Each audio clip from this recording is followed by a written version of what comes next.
99%. So are you. We are the 99%. So are you. The Occupy Wall Street movement has grown well beyond Wall Street and spread to cities far away from New York. And the protesters who are occupying parks and sidewalks all over the country are making one thing clear. They are, as you just heard in the chant, the 99%, which is to say they are not part of the richest 1% of America. So what's bringing them out into the streets? What do the Occupy Wall Streeters, the 99%, want? Not protesting because they want a revolution or communism or anarchy. So listen to them. You should take a look at their stories, which they're telling online on a Tumblr blog.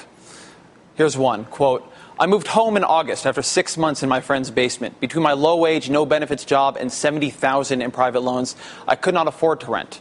I'm unemployed and uninsured, but I'm in good company. I am the 99%. Another. I am 36 years old. I have my master's degree and I work 2 jobs. My husband has his PhD and works 4. We have 1 child and health care coverage. We are luckier than most. My parents can't afford to retire. They live week by week deciding to purchase their medication or pay their bills. What happened to the American dream? These folks are protesting because they feel like they made a deal. And you might be familiar with this deal. You work hard, you get a good education, you probably take out loans in order to get that education, but you do it because that is what you're supposed to do to get ahead, to reach for that brass ring we call the American dream. But these folks, they didn't end up with the American dream. They ended up with debt, a lot of it. And perhaps if everyone was suffering, that wouldn't be so hard to take. But for the top 1%, the deal seems to have actually changed a little bit. You work hard, you actually make a lot of your own rules, and you end up with more than you ever dreamed possible. 35 years ago, the top 1% of income earners made 9% of all the income in this country. Now that top 1% makes almost a quarter of the income in the country. There's 1% of Americans making nearly 24% of every dollar in income paid out anywhere in the country. So you have to ask yourself, how is it that the 1% is doing so great? They haven't been playing more by the rules or getting more educated. And here's a really important part if you want to understand why the other 99% are out protesting and why they're calling their movement Occupy Wall Street. How come the top 1% has stopped bringing anyone else along with them? Look at the relationship between the 1%, they're the red line here, and everyone else, the blue line.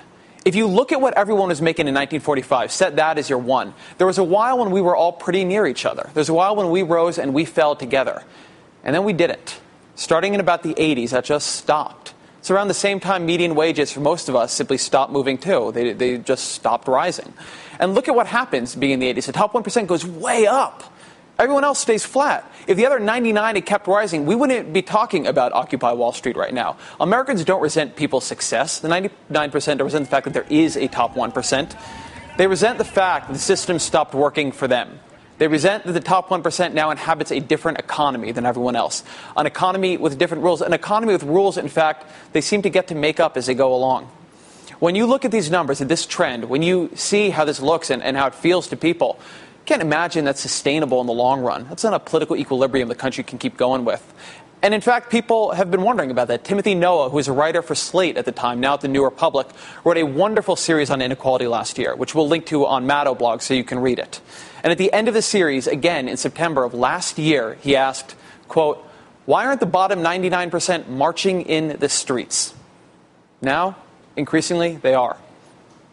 Joining us now for the interview is Naomi Klein, documentary film producer, activist, and author of The Shock Doctrine. She was at the Occupy Wall Street protests this evening, and so we should begin. What is the mood there like tonight? Last night there was a tense showdown with police. Some people got pepper sprayed. How are things holding up?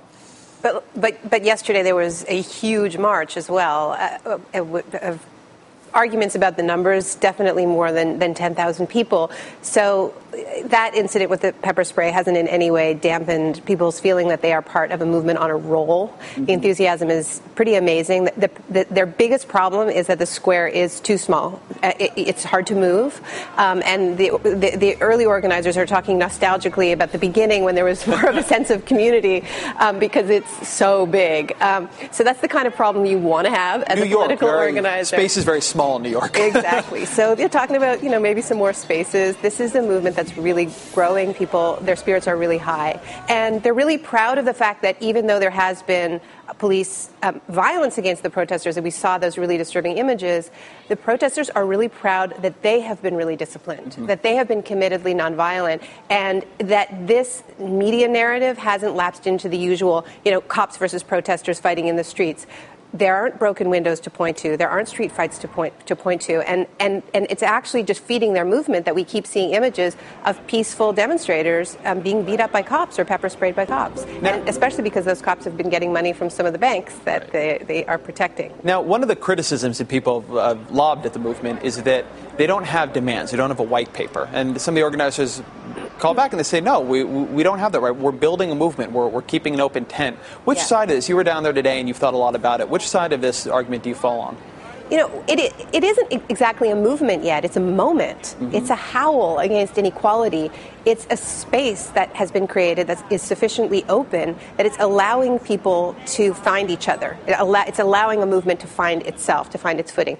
It would be very silly at this point to come up with a list of demands before this movement knows what it's capable of. The extent of those demands really depends on how powerful this movement is. As the genius of making the slogan, "We are the 99%," is, you know, the sky's the limit, really. It could include everyone except for a very small sliver of society. So why not wait and see how big this is? Because you know, if this is a relatively small movement, then their demands need to be small. Right. But if it's a big movement, they can dream big. We can dream big. So the other thing is I think we have been, I call it NGO-ized, in the sense that there isn't really an organized left in this country anymore. It's been beat up by decades of witch hunts and McCarthyism and attacks on trade unions, which are really the backbone of the institutional progressive movement. So people are really in the rubble of those decades of attacks. And they're starting the process of rebuilding. So we've become used to NGOs with very strict, the media trained. They've got their demands. They've got their messages. What they don't have is a base. So there's no shortage of groups that have all kinds of very specific demands about what should happen with Wall Street and what should happen with the tax system. But they don't have power. Right. because a group that's working for income redistribution is never going to be funded by large corporations. So we have to work, as my friend Bill McKibben says, in a different kind of currency. Right. And that currency is bodies and energy and passion.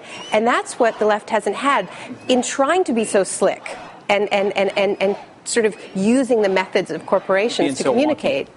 No offense, Ezra. I know you're like king of the wonks, and I don't want to offend you. I know. I mean, I'm all for white papers and graphs, but, you know, I do a lot of those, and I can't say they get all that much done.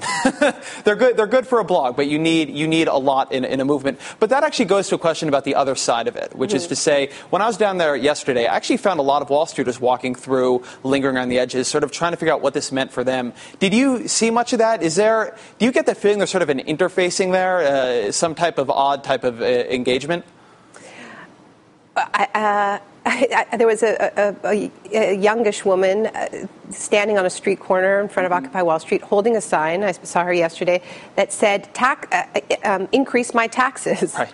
And I went up to her and I said, you know, who are you? And she said, I work over there. And she worked in a big corporate law firm. She didn't want to say which one. And she wants her taxes to go up. And she's identifying with the social justice demands. And she said something really interesting to me. She said, in my spare time, I work on immigrant rights issues. Right. And all we ever hear about is how there's not enough in this country. There's not enough money for decent health care and decent housing. And there's not enough space to treat immigrants decently.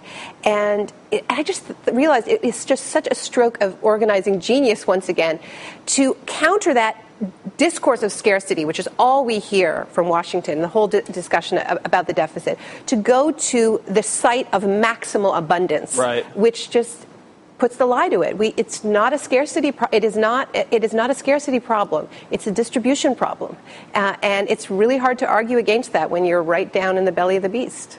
Naomi Klein, author of The Shock Doctrine and bearer of a truly wonderful last name. Thank you for being here. Thanks, Ezra. Coming up on the Ed Show tonight, Hank Williams Jr. versus Hank Williams Jr. Mouth. Ed Schultz will have the latest on that saga right after the show. And here, the legacy of the late Steve Jobs as seen by one of the people who knew him best. I'll talk to former Apple CEO John Sculley just ahead.